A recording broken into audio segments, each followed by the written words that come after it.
നമസ്കാരം.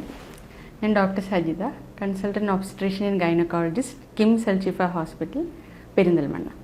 ഞാനിന്ന് സംസാരിക്കാൻ പോകുന്നത് ഒരു പ്രത്യേക വിഷയത്തെക്കുറിച്ചാണ്. ഹിസ്റ്ററക്ടമി അല്ലെങ്കിൽ ഗർഭാശയം നീക്കം ചെയ്യുന്ന ഓപ്പറേഷനെ കുറിച്ചാണ്. ഗർഭാശയം നീക്കുന്ന ഓപ്പറേഷൻ പലതരത്തിൽ ചെയ്യാം. ഓപ്പൺ സർജറി, ഓപ്പൺ ഹിസ്റ്ററക്ടമി ചെയ്യാം, വജൈനൽ ഹിസ്റ്ററക്ടമി ചെയ്യാം, കീഹോൾ അല്ലെങ്കിൽ ലാപ്രോസ്കോപ്പിക് ഹിസ്റ്ററക്ടമി, റോബോട്ടിക് സർജറി, ഇവയെല്ലാം ഈ രീതികളിലെല്ലാം ഇത് ചെയ്യാം. എന്തിനാണ് ഹിസ്റ്ററക്ടമി ചെയ്യുന്നത്? പല കാരണങ്ങളാൽ ഗർഭപാത്രം സംബന്ധിക്കുന്ന ബ്ലീഡിംഗ് പ്രശ്നങ്ങൾ, ഫൈബ്രോയിഡ്സ്, അഡിനോമയോസിസ് തുടങ്ങി അണ്ഡാശയത്തിലെ ട്യൂമറുകൾ, ക്യാൻസറുകൾ, ട്യൂബിലെ ക്യാൻസേഴ്സ്, കൂടാതെ ലോവർ ജെനൈറ്റൽ ട്രാക്റ്റിൻ്റെ എല്ലാ മാലിഗ്നൻസിക്കും ഹിസ്റ്ററക്ടമി ഓപ്പറേഷൻ ചെയ്യാറുണ്ട്. ഇത് കൂടാതെ ഗർഭപാത്രത്തിനോ ബ്ലാഡറിനോ ബലക്കുറവ് വരുമ്പോൾ കൂടി നമ്മൾ ഗർഭപാത്രം നീക്കം ചെയ്യാറുണ്ട്. അപ്പോൾ ഇന്നത്തെ ടോക്കിൽ പറയാൻ പോകുന്നത് ഹിസ്റ്ററക്ടമിയുടെ റേറ്റ് കൂടുന്നുണ്ടോ എന്നുള്ളതാണ്. പണ്ടത്തെ കമ്പയർ ചെയ്ത് നോക്കുമ്പോൾ ഇന്ന് ഗർഭാശയം നീക്കം ചെയ്യുന്ന ഓപ്പറേഷൻ കൂടുതലാണ്. സമൂഹത്തിൽ എന്തുകൊണ്ടായിരിക്കാം അത് കൂടുന്നത്? പല പഠനങ്ങളും നടത്തിയിട്ടുണ്ട്.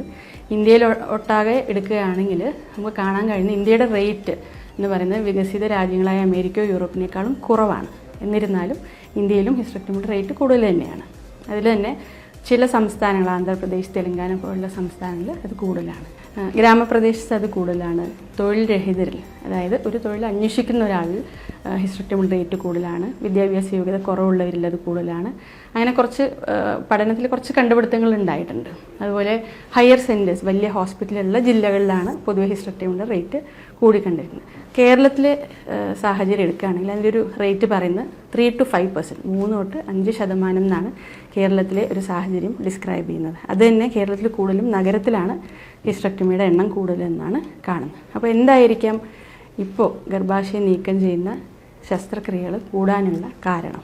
ഒന്ന്, രോഗികൾ രോഗാവസ്ഥ ഉണ്ടാകുമ്പോൾ ആശുപത്രിയെ സമീപിക്കുന്നത് പഴയത് കമ്പയർ ചെയ്യുമ്പോൾ കൂടുതലാണ്. ഏതെങ്കിലും തരത്തിലുള്ള ബ്ലീഡിംഗ് പ്രശ്നങ്ങൾ, വയറിലുള്ള വേദനകളോ ചെറിയ ലക്ഷണങ്ങൾക്ക് പോലും അവർ ആശുപത്രിയെ ഇപ്പോൾ സമീപിക്കാറുണ്ട്. അതുകൊണ്ട് തന്നെ രോഗങ്ങൾ മുൻകൂട്ടി നമ്മൾ കണ്ടുപിടിക്കുന്നു. ടെസ്റ്റുകൾക്ക് അവർ റെഡിയാണ്. അതുകൊണ്ട് ക്യാൻസർ പോലുള്ള അസുഖങ്ങളൊക്കെ പെട്ടെന്ന് തന്നെ നമ്മൾ ഡയഗ്നോസിസിലേക്ക് എത്തുന്നുണ്ട്. അതുകൊണ്ടാണ് ഓപ്പറേഷൻ്റെ എണ്ണവും കൂടുന്നത്. ഇപ്പോൾ എടുക്കുകയാണെങ്കിൽ ഇന്നത്തെ കാലത്ത് കീഹോൾ സർജറി, ലാപ്രോസ്കോപ്പിക് സർജറി ഉള്ളത് കൊണ്ട് തന്നെ പെട്ടെന്ന് ഡിസ്ചാർജ് ആവും, ഹോസ്പിറ്റലിൽ നിന്ന് വീട്ടിൽ പോകാം. ഓപ്പറേഷൻ കഴിഞ്ഞിട്ടുള്ള വേദന വളരെ കുറവാണ്. പെട്ടെന്ന് ജോലിക്ക് നിങ്ങൾക്ക് ജോയിൻ ചെയ്യാൻ സാധിക്കും. അപ്പോൾ ഒരു ഓപ്പറേഷൻ റെഡിയാവാനുള്ള ഒരു മനസ്സും ഇപ്പോൾ പേഷ്യൻസിന് കൂടിയിട്ടുണ്ട്. അതുകൊണ്ട് തന്നെ ഹിസ്റ്ററക്ടമിയുടെ റേറ്റും കൂടിയെന്ന് നമുക്ക് പറയാം. കൂടാതെ ക്യാൻസർ സർജറിയിലുള്ള ആ ഒരു വളർച്ച പണ്ടത്തെ നോക്കുമ്പോൾ വളരെ കൂടുതലാണ്. കൂടാതെ ഇപ്പോൾ ഓങ്കോ സർജറീസ് വളരെ വിപുലമായി തന്നെ നമ്മുടെ നാട്ടിൽ ചെയ്യുന്നുണ്ട്. അണ്ഡാശയത്തിൻ്റെയോ അണ്ഡവാഹിനിക്കുഴലിൻ്റെ, ഗർഭപാത്രത്തിൻ്റെ, ഗർഭാശയ മുഖത്തിൻ്റെയൊക്കെ ക്യാൻസർ സർജറികൾ വളരെ കൂടുതലാണ് ഇപ്പോൾ ചെയ്യുന്നത്. ആയതിനാൽ ഹിസ്റ്ററക്ടമിയുടെ റേറ്റും പണ്ടത്തെ നോക്കിയാൽ കൂടുതലാണ്.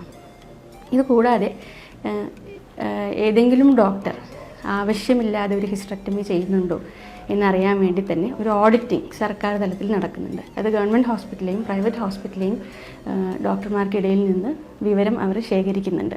ഒരു ഹിസ്റ്ററക്ടമി എന്തിന് ചെയ്തു, മെഡിസിൻ കൊടുത്ത് പരാജയപ്പെട്ടിട്ട് തന്നെയാണോ ആ ഹിസ്റ്ററക്ടമി ചെയ്തത് തുടങ്ങിയ പല വിവരങ്ങളും ശേഖരിക്കുന്നുണ്ട്. ആയതിനാൽ നമുക്ക് പറയാനുള്ളത്, ആവശ്യമില്ലാണ്ട് ഒരു ഹിസ്റ്ററക്ടമി നമ്മുടെ സംസ്ഥാനത്ത് ചെയ്യുന്നുണ്ടോ എന്നുള്ളത് സംശയം തന്നെയാണ്.